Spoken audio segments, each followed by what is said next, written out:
આ બધા ભક્તોને સંતોના વચનમાં કેટલો વિશ્વાસ હતો, કેટલી શ્રદ્ધા અજબ ગજબની હતી.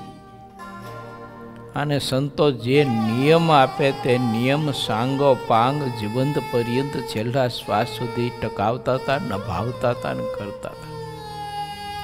આપણે તો કોઈ મોટા પુરુષે નિયમ આપ્યો હોય તો 2, 5, 15 દિવસ કરી કદાચ, પછી તો આપણને યાદ ન હોય કે મને નિયમ આપ્યું હતું. મહાત્માની વાત તો બાજુ પર મૂકો, પણ માણસને યાદ નથી રહેતું કે આવા મોટા પુરુષે મને નિયમ આપ્યું છે, તો એ નિયમ કરીશ તો હું કેવી મહાનતાને પામીશ. ભલે નિયમ તો નાનું જ હોય પણ આપનારા બહુ મોટા હોય છે. ઘણી વખત આપણને નિયમ નાનું લાગતું હોય છે, પણ આપનારા બહુ મોટા હોય છે અને એની મોટપની ખબર નથી હોતી આપણને. એવા મોટા પુરુષ જ્યારે આપણને નિયમ આપે ત્યારે નિયમ નાનું હોય ને તો એને મોટું માનવું જોઈએ ને, એનું ફળ તો બહુ વિરાટ હોય. અને આપણને શ્રદ્ધા જોઈએ, મહાત્મય જોઈએ, નહીતર ભગવાનના ભક્તને સંત મુમુક્ષુ આત્માને નિયમ તો આપતા હોય છે, પણ ઓલાને કાંઈ નિયમ આપનારનું મહાત્મય નથી હોતું અને નિયમ આપ્યું એનું પણ મહાત્મય નથી હોતું. એટલે 5-15 દિવસ કદાચ બહુ આગ્રહ કરે નિયમ દેનારા તો વળી કરે, પછી બસ 2-5-15 દી થાય ત્યારે પાછું બધું ભૂલીને મૂકી દે પાછું. એટલે જીવ વૃદ્ધિ નથી પામતો, ઘટતો જાય છે પણ વૃદ્ધિ નથી પામતો. માટે જ્યારે આપણને કોઈ એવા સત્પુરુષ મળે અને રાજી થઈને આપણને કોઈ નિયમ આપે ને તો વિચારવું કે આવા મોટા સત્પુરુષે મને 5 માળા ફેરવવાનું નિયમ આપ્યું છે. જો એક વખત સંતોએ બધાએ બહુ આગ્રહ કર્યો હતો ને તે બધાએ માળા આપી હતી વિદ્યાર્થીઓને અને હરિભક્તોને. એ માળા આપીને બધા નિયમ આપ્યું હતું 5-5 માળા રોજ કરવાની.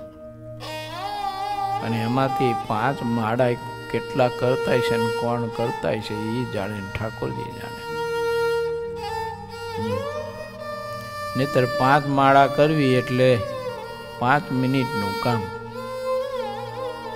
પણ નથી થતું કારણ કે મહાત્મય નથી હોતું. ઘણા બધા મળે ને ત્યારે પૂછું કે તમને ઓલી માળા આપી ત્યારે 5 માળા ફેરવવાનું નિયમ આપ્યો તો શું કરો છો? લે તો હું ભૂલી ગયો કે ખબર જ નથી મને.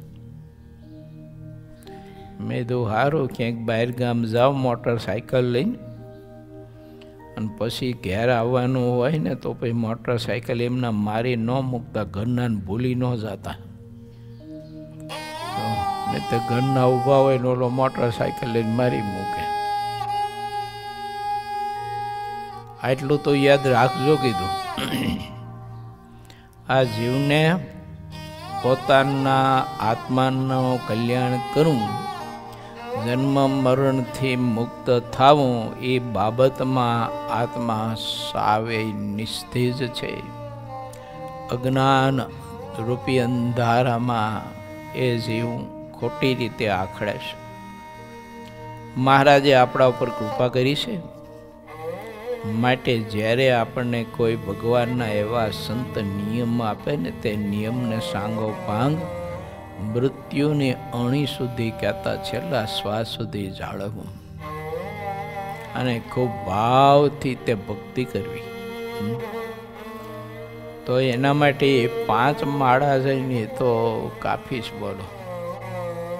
એ 5 માળાનો નિયમ કાયમને માટે જો કરે ને તો એ આત્મા અત્યંત કલ્યાણને પામી જાય.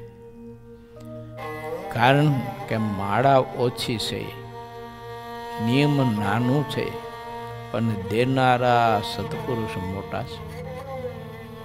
એના દિલનો રાજીપો મળી જાય મને ને તમને હોય.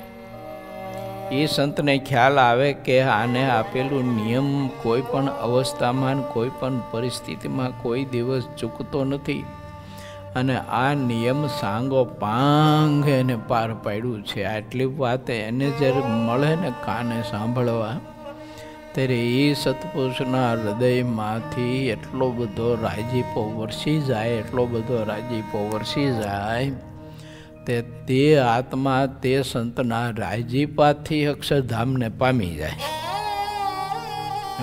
પેલા નિયમથી પામે કે ન પામે પછીની વાત છે, પણ એ સંતના રાજીપાથી પામી જાય. એટલે કોઈ ભગવાનના સંત એવા ભાગવત પુરુષ હોય અને એ આપણને નિયમ આપે ત્યારે એનું મહાત્મ્ય ખૂબ સમજવું જોઈએ.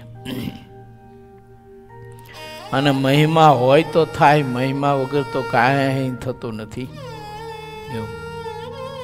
મહિમા હોય તો તે નિયમનું પાલન થાય. આપણને આપણો મહિમા છે, ઇન્દ્રિયો અંતકરણનો મહિમા છે, તો ઇન્દ્રિયો અંતકરણને દે કહે તેમ કરીશ. લો નિયમિત ખાઈ છે કે નથી ખાતા, એનો નિયમનો ભંગ કરીશ કોઈ દિવસ આપણે? કે એક દિવસ ખાઈને 15 દિવસ ન ખાય એવું કરીશ? મન જે સંકલ્પ કરીએ તરત આપણે અમલમાં લઈ છીએ કે નથી લેતા? તરત કરીએ છીએ, કારણ કે એનું મહાત્મ્ય સમજાણું છે. એટલે એમ ભગવાનના સત્પુરુષનું મહાત્મ્ય સમજાય તો એ મોટા પુરુષ આપણને જે કંઈ નિયમ આપે અને પરમાત્માની ભક્તિ કરવા માટેનું જે કંઈ આપણને સારું માર્ગદર્શન આપે કે માર્ગ બતાવે, તો જીવ સહસા એનો સ્વીકાર કરીને તે માર્ગે મહાત્મ્ય સહિત ચાલે. આવો બધો અવસર ભગવાન આપતા હોય છે જીવને, પણ હવે કોઈ સ્વીકારી શકે, કોઈ નથી સ્વીકારી શકતા.